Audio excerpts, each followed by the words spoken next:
Daniel Everett sat in his office, staring at a stack of customer complaints on his desk. The reports were troubling long wait times, rude employees, and staff shortages at multiple locations.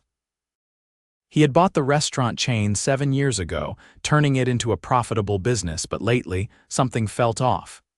He rubbed his temples. His district manager, Craig, had assured him everything was under control, but Daniel wasn't convinced. Every time he asked about the stores, he got the same response. "We're handling it." But handling it how? Daniel wasn't the kind of CEO who just sat back and let others run his company blindly. When he bought the chain, he had worked in the kitchens, learned the recipes, and met employees. But as the company grew, he had become more distant from the day-to-day operations. That needed to change. He decided he would go undercover as a new trainee. He'd visit all 6 locations in the district, starting with the one that had the most complaints. He wanted to see for himself what was really happening. A week later, Daniel stood in front of the restaurant, dressed in a plain black t-shirt, jeans, and a baseball cap. His beard was a little longer than usual, and he wore thick, rimmed glasses. He had never personally met the staff at this location. Craig handled all hiring and training. To them, he was just Danny, the new guy. When he stepped inside, the first thing he noticed was the tension. The kitchen was chaotic, the front counter understaffed, and the few employees working looked exhausted. "Hey, you must be the new trainee," a tall man with dark circles under his eyes said. He barely looked up from the register. "I'm Josh, the shift manager." Daniel nodded. "Yeah, that's me." "First day," Josh sighed. "All right, we're short-staffed, so I don't have time for a full training session. Just watch and try to keep up." Daniel quickly realized that short-staffed was an understatement. There were only 3 employees running the entire place during the lunch rush. Orders piled up, customers grew impatient, and Josh was snapping at everyone. "Move faster, Emily," he barked at a teenage girl working the fryer. "We're drowning here." "I'm trying," she said, voice strained. Sweat dripped down her face as she rushed to keep up. Daniel watched as Emily worked at a frantic pace, barely catching her breath between orders. She looked exhausted, and it was clear she had been working nonstop. Then, another employee, a boy who couldn't have been older than 16, leaned against the counter, rubbing his temples. "Man, I've been here since 6 this morning. No break, no nothing. This is insane." Josh turned on him. "You don't get to complain, Caleb. We're all working hard. You think I'm not tired too?" Caleb clenched his jaw. "Yeah, but I'm not even supposed to be here this long. You keep calling people off and leaving us with no help." Daniel's stomach tightened. A 16-year-old working since 6 in the morning with no break.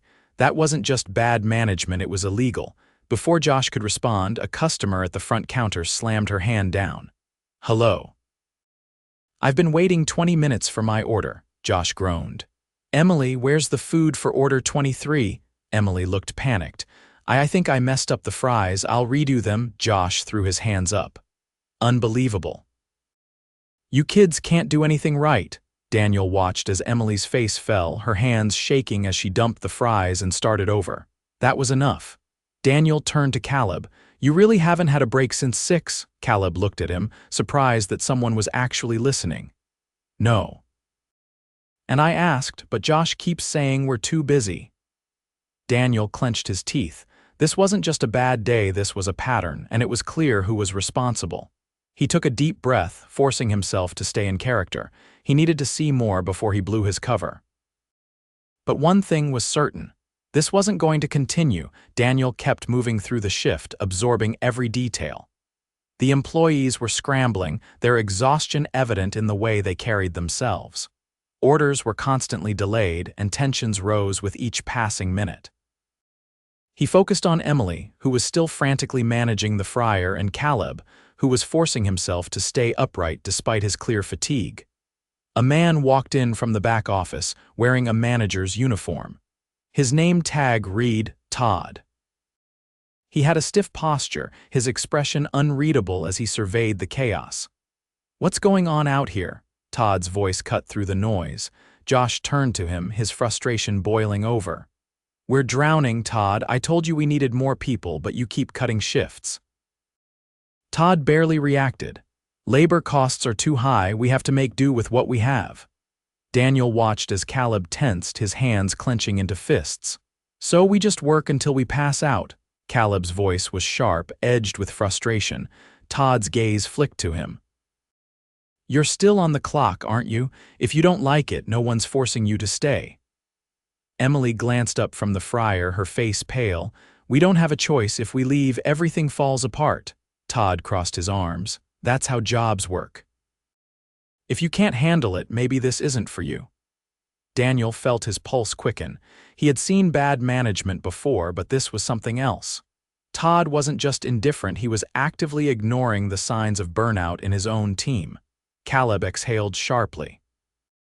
I'm supposed to be in school tomorrow. I haven't even eaten since this morning.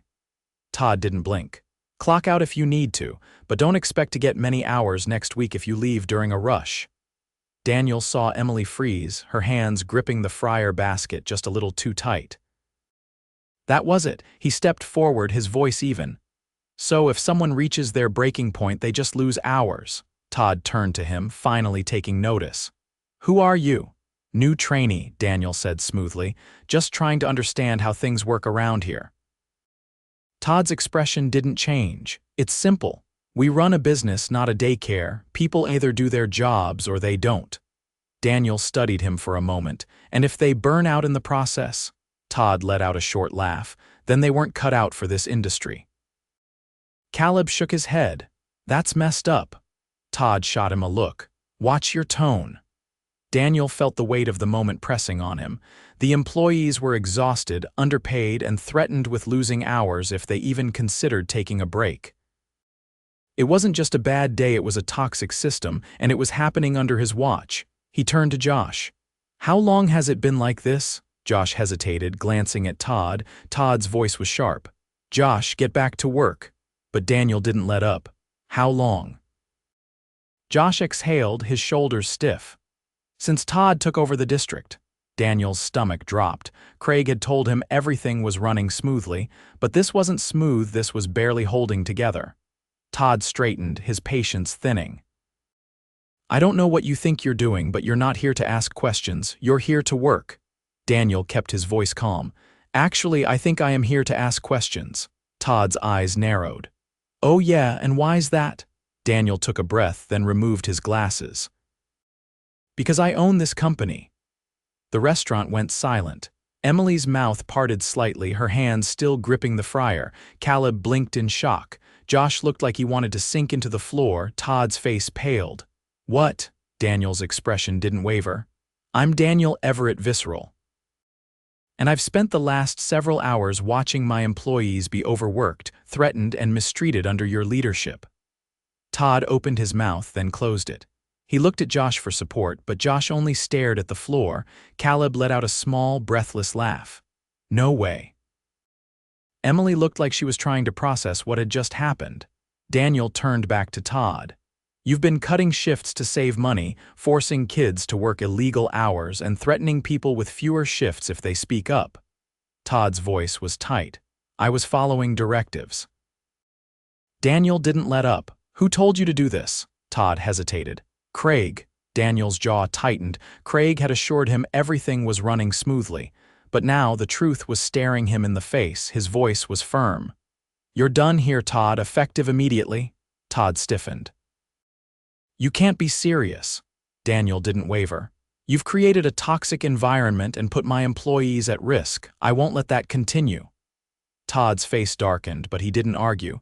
He turned, heading toward the back office without another word. The silence in the kitchen was heavy.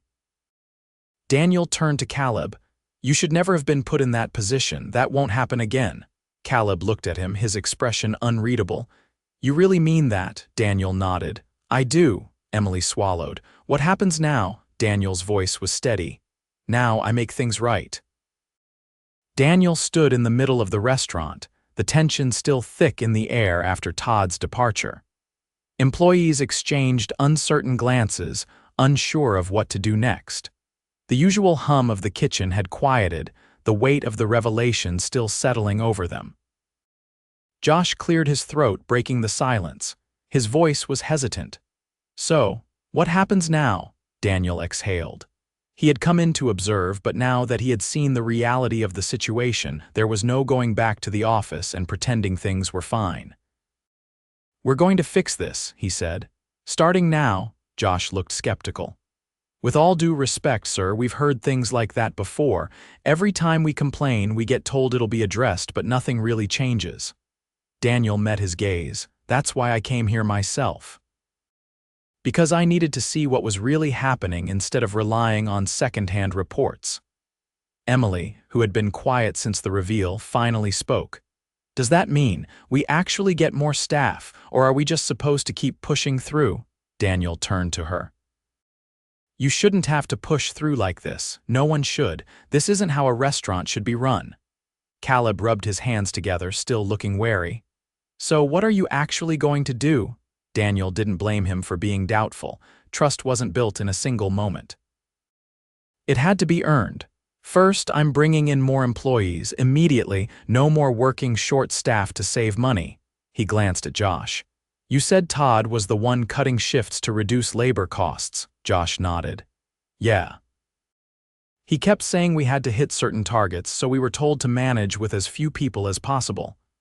Daniel's jaw tensed. "That ends today." Emily shifted her weight. "And what about breaks?"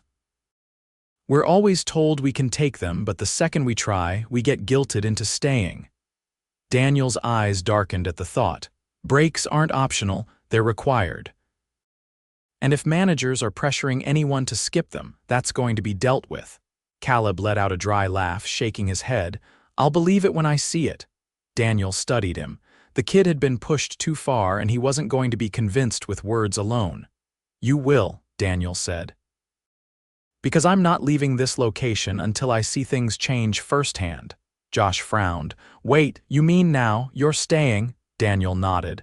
"Consider this my new office for the day." Emily blinked. "You're serious?" Daniel rolled up his sleeves. "I didn't come here to make promises and walk away. I came here to fix things." Josh looked like he was still processing it. "So what are we supposed to do?" Daniel glanced around. "Right now, we get through this shift, but from this moment forward, you're not running this place short-staffed." "I'll bring in backup myself if I have to." Josh hesitated, then nodded. "All right, let's do this." The employees cautiously returned to work, but there was something different in the air now. It wasn't just another shift where they had to grind through exhaustion while management ignored their struggles. Someone was finally listening. Daniel jumped in, helping wherever he could. He took orders at the counter, filled drinks, and even stepped into the kitchen to assist with prep work. He wasn't here to just observe anymore, he was here to be part of the solution. As he worked alongside them, he saw the exhaustion in their movements, the way they constantly glanced at the clock, counting the minutes until relief arrived. By the time the dinner rush hit, Daniel had already made a call to pull employees from other locations to cover the gaps. When fresh workers arrived, the change was immediate. The tension eased, the pace became manageable, and employees finally caught their breath. Emily leaned against the counter, exhaling. "I forgot what it felt like to have help."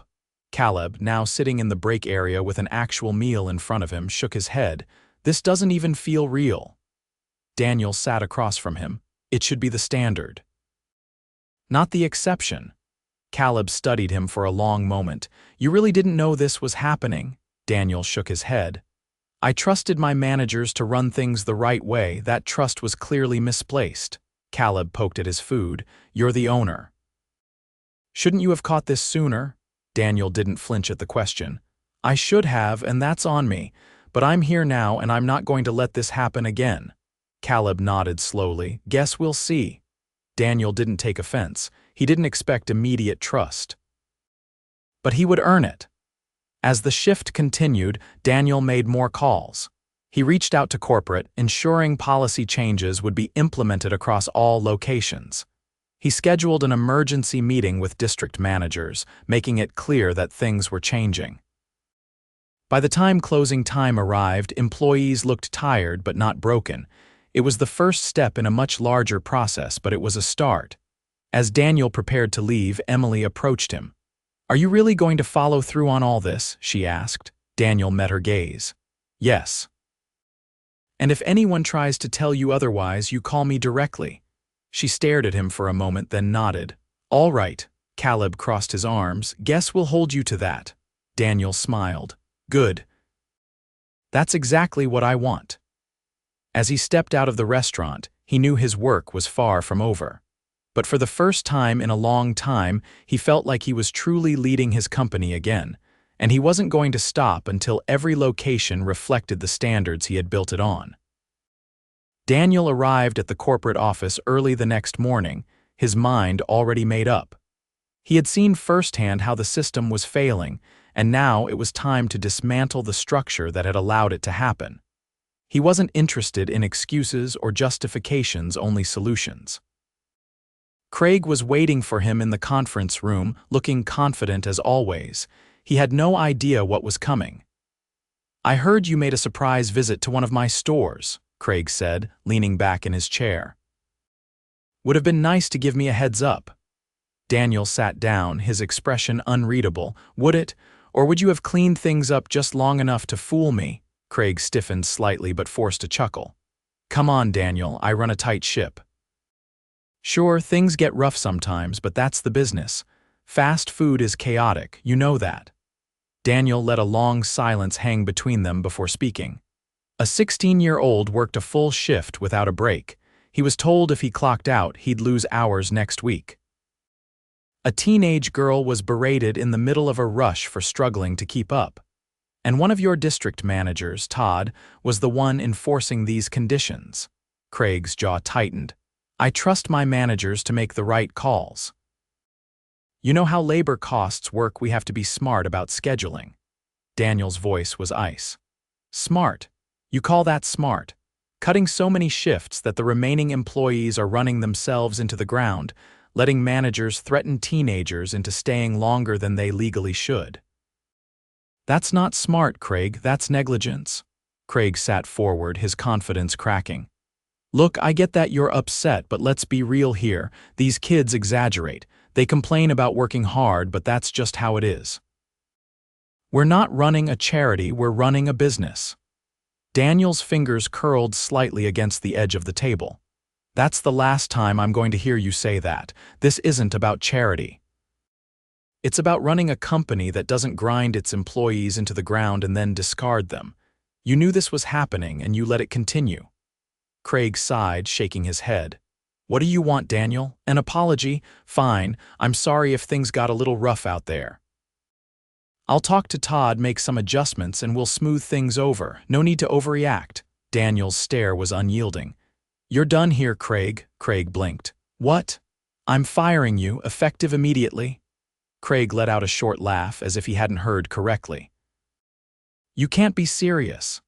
Daniel's tone didn't shift. "You've allowed a culture of fear and overwork to spread through this company. You lied to me repeatedly about how things were running, and worst of all, you stood here just now and acted like none of it mattered." Craig leaned forward, his voice dropping. "You fire me and you'll have a mess on your hands. I know this business inside and out." Daniel met his gaze without hesitation. "Then I'll clean up the mess you made." Craig sat in stunned silence before finally pushing back from the table. His usual confidence was gone, replaced by something closer to disbelief. "You're making a mistake," he said. Daniel didn't bother responding. Craig wasn't worth another second of his time. Once Craig left, Daniel wasted no time. He called a company-wide meeting with every district manager and supervisor. When they arrived, they found him standing at the front of the room, waiting. The atmosphere was different this time. There was no small talk, no casual greetings. Everyone knew something was coming. "I went undercover yesterday," Daniel said simply. "I worked a full shift in one of our busiest locations. What I saw was unacceptable." The room was silent, managers exchanging wary glances. "I saw employees pushed past their limits. I saw shifts deliberately understaffed to save money. I saw people afraid to take breaks because they knew they'd be punished for it later. This isn't a one-location problem. This is systemic." And it ends today. A middle-aged manager hesitated before speaking. Sir, we've always been told to keep labor costs as low as possible. That's how Craig wanted it. Craig is no longer with this company, Daniel stated. And if any of you share his mindset, you won't be here much longer either. Murmurs spread through the room. A younger manager raised a hand. What exactly is changing? Everything, Daniel said. Effective immediately, every location will be fully staffed. No more cutting shifts to save money. Breaks are mandatory. If I hear about a single employee being denied one, the responsible manager will be fired on the spot. And if I find out that anyone is using hours as a form of punishment, they're gone. A woman near the front nodded slowly. Honestly. That's overdue. Daniel scanned the room. If you have concerns, now is the time to bring them up. A manager toward the back shifted uncomfortably. With respect, sir, this is going to cost money, a lot of it. Daniel nodded. Yes, and that's an investment, not a loss. A burned-out workforce leads to higher turnover, lower performance, and declining customer experience. If we take care of our people, they'll take care of the business. The room remained silent for a long moment. Then, gradually, heads began to nod. Daniel made sure the changes were enacted immediately. New hiring initiatives were launched. Employee surveys were introduced to allow anonymous reporting of workplace conditions. Regional supervisors were assigned to visit stores unannounced to ensure compliance. Over the next several weeks, the impact was undeniable. Customer service ratings improved, employee retention rates stabilized, and perhaps most importantly, the culture began to shift. One afternoon, Daniel stopped by the same restaurant where it had all started. Caleb was at the counter, looking far more rested than the last time they'd spoken. Emily was working the fryer, but this time there was no panic in her movements. There were more employees on the floor, and the energy felt different. Caleb noticed him and approached cautiously. Didn't think you'd actually follow through, Daniel smiled slightly. I said I would, didn't I? Caleb considered that, then nodded. Yeah, you did. Emily wiped her hands on a towel as she walked over. It's better now, way better. Daniel glanced around. That's how it should have been from the start. Caleb folded his arms, studying him. So, what happens if things slip again? Daniel's expression hardened slightly. They won't. Because this time, I'm watching. For the first time since they'd met, Caleb looked genuinely satisfied with the answer. Daniel leaned against the counter, taking in the restaurant's new rhythm. The employees moved with more ease, the tension that once hung in the air noticeably absent. It wasn't perfect yet, but it was progress. Caleb wiped his hands on his apron and narrowed his eyes slightly. This time there was no skepticism, just curiosity. Not gonna lie, he said. I figured you'd come in here, make some big speech, and disappear back to corporate. Daniel crossed his arms. That's what most CEOs would do, right? Emily, stepping away from the fryer for a moment, nodded. Pretty much. We've had corporate people visit before. They smile, take notes, and nothing changes. Daniel didn't look away. That's why I had to see it myself. If I hadn't, I might have believed Craig's version of things. Caleb tilted his head slightly. So, what about the other locations? You only saw this one firsthand. Daniel pushed off the counter. That's why I've been visiting them, unannounced, talking to employees, watching how shifts run. Each store has its own problems, but the pattern was the same. And it all led back to the kind of management Craig put in place. Emily exhaled, glancing toward the kitchen. So, what happens to the managers who were like Todd? Daniel's expression didn't shift. They're gone. Anyone who mistreated employees, ignored labor laws, or created a toxic work environment isn't part of this company anymore. Caleb's eyebrows lifted slightly, but he didn't say anything right away. Josh, the shift manager, walked over, wiping his hands on a towel. I was worried when you fired Craig, thought we'd be left scrambling. Daniel met his gaze. And? Josh shook his head. Turns out not having someone breathing down our necks about cutting labor made everything easier. We actually have the right number of people on shift now. Daniel nodded. That's how it should be. Josh hesitated, then glanced toward the back. We lost some people, the ones who thrived under Todd's rules. They weren't happy about the changes.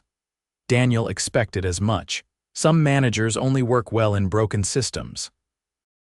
When you fix the system, they can't adapt. Emily crossed her arms. Good riddance.